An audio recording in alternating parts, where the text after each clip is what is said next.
lady who brings me dinner in front of a computer, the lady who picks up my clothes because I leave them all over the house because I change from one outfit to the next 2 or 3 times a day.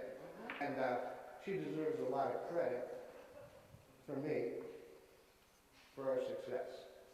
And we're just beginning. Just the beginning. So, thank you.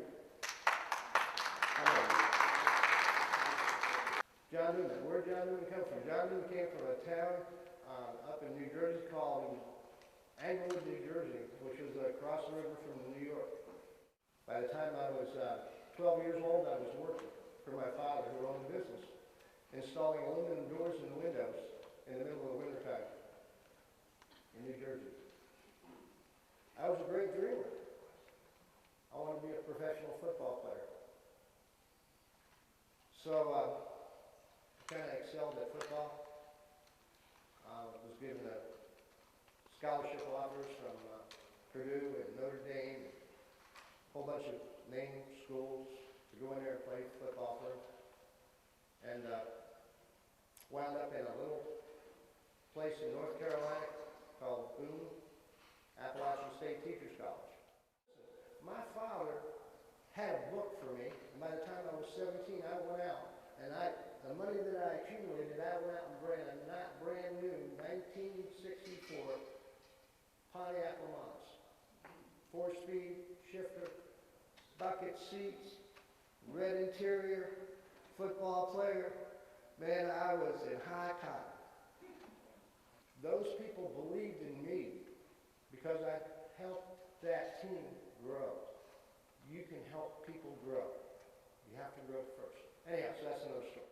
I said my gut inside me tells me that I've been an entrepreneur when I was working for 12, when I was 12. When I was 15, I had a PhD that used to be an artist in the village in New York City that I actually trained him how to install windows, doors, and awnings.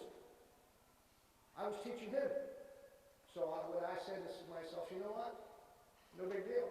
25 cents an hour, you're not giving it to me, I'm out of here. So what I do next?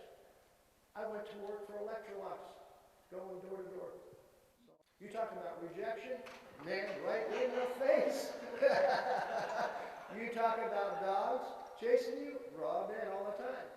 You talk about going in and giving demonstrations and God knows what came in that vacuum cleaner, but boy, I tell you, it didn't smell pretty. But it was a life experience. But I was still under the control of somebody else. My wife at the time comes home one day, Pam, and I didn't know she had put this audio cassette in the foyer. And it played this audio cassette. And it was this guy named Tim Foley that was on there. And Tim Foley, actually, we would have been in competition if I had gone to Purdue, which was so he's talking about business and being business and how to duplicate and how to create an income and how to walk away from have a walk away income and create a lifestyle. And he's a football player and yada yada yada. And I listened to this 5-minute tape. The next day, a thin thread. This is a very thin thread. The next day, I got a telephone call from a guy I never met in my life. His name is Dick Kempton. So a little bit after I get started with this thing, this guy, Dick Kempton, becomes my best friend. I found out that he used to be a frogger down in the Glades. Used to go out and spear frogs. And this is the guy that brought me into the business. But what he did is he courted me. Okay? He was feeding me books. He was feeding me these cassette things that I drove around and I listened to. He was my best friend. And I was so excited about this that I promptly went out and sponsored exactly Neuman. Good start. No. Zero.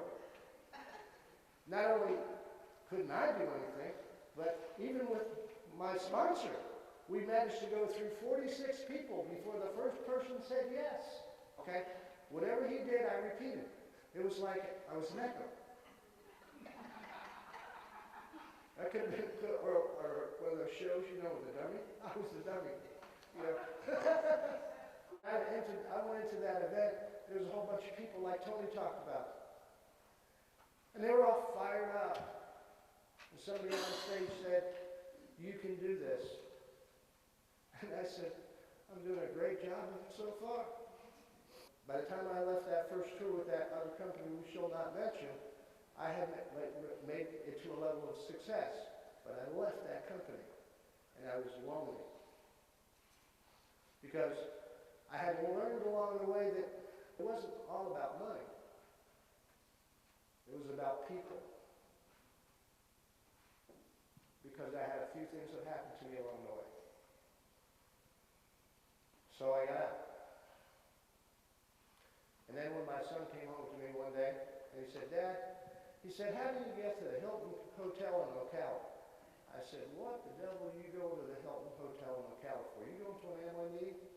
"Oh, it's my girlfriend's uncle, who's in Arizona, wants us to go over there and look at the Amway business." "Don't lie to me, son." I said, if I get back in the Amway business, that other company, you're going to get in with me. So I told him how to go there. And I said, "By the way, tell her uncle to give me a call."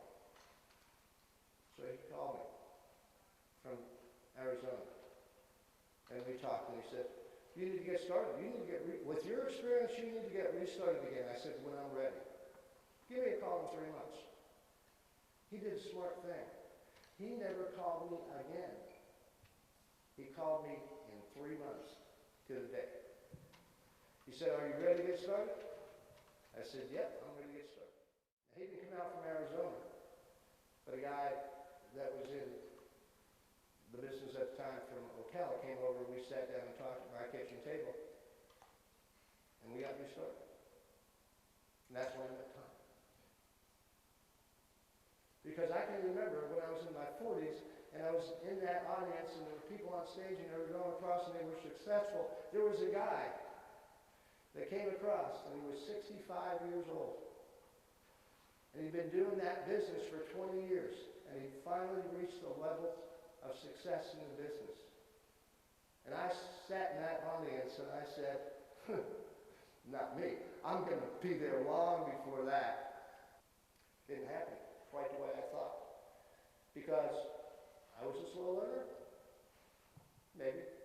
Maybe I wasn't following all the things that people were saying to do. Maybe I was delaying my own success. Maybe I was sabotaging myself. Maybe I was a little bit lazy. Maybe I had a fear of the phone. I just can't call that person.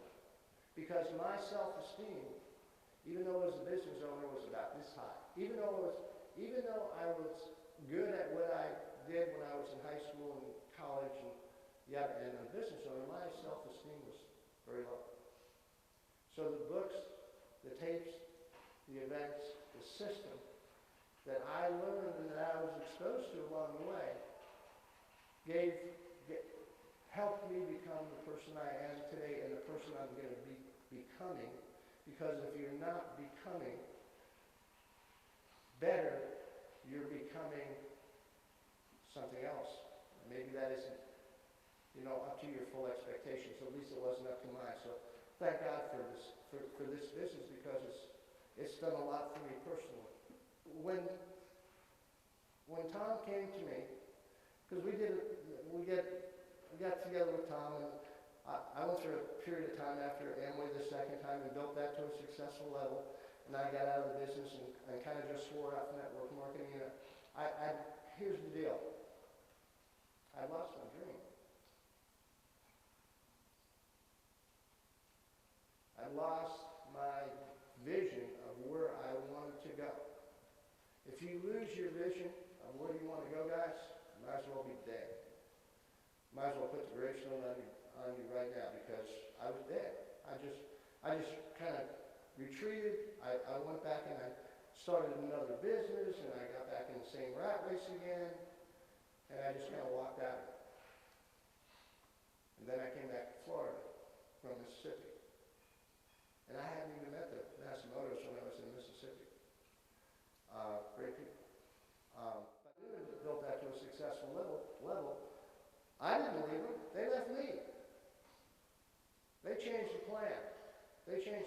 compensation. So they really left me. And I get a hold of Tom again, and I bring Tom into ACM. Because remember, I had only known Tom from Amway, and we were cross-lined, but we developed a friendship. And then that didn't work. But I was still committed to this industry. I was looking for something. And then comes along another company, and this time it's Tom's deal. Now he brings me one. It's like we trade. You ever do it? You know, but the main crux of where my time was spent was in that first company, 12 years. That's where I learned how to be successful in this industry. Because I hadn't found any company since that, okay, not that they're not there, that would offer a system of training support to educate the field. That's when that time, we built that other company that he brought to me to a successful level that he talks about, and then that time ran out on that. Tom came to me, and he said, John, he said, I'm sick and tired of all the baloney, going from company to company, people not living up to their obligations as far as corporate goes. He said, I'm starting my own deal. And I thought about it for a second. I said, what is it? You know, as soon as I started thinking, I said, I'm in, let's go. I don't care what the product is. Because it really doesn't make any difference as long as the product is viable, the product's good, people can utilize the product, they can get satisfaction. It's about the development, the relationships that Tony has talked about today, that relationship building. So we went to work. So thank you, Tom and Melissa, for bringing this to John and Patricia Neuman. And I'm quite humbled by the fact that along the way, all you guys are part of this team and part of this organization. You make me proud.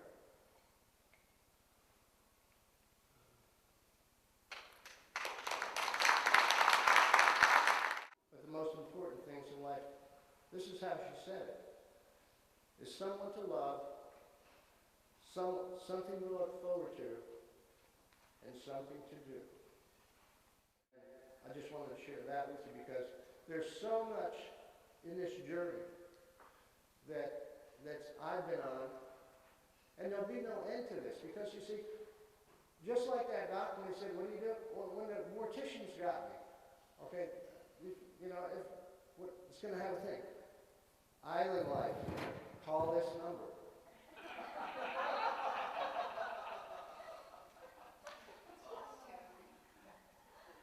And here's why. I'm not up here. This is my heart. I believe that this industry is the best vehicle for the average person to make above average income on the planet Earth. This industry. Now, I am a little bit prejudiced, and I think that IslandLife is the best vehicle in that industry to do that, but that's the crux of the matter. And the journey that we all go through, and you guys have been experienced in the industry and sat there and you've seen this stuff over and over and over and over again, like I did, and you say, I'm better than that person. Listen, I know how you feel. Because it took me a long time to get hone my skills. I was a slow learner, but I was persistent. I was consistent, and I never quit. And if you'll never quit, you'll be successful.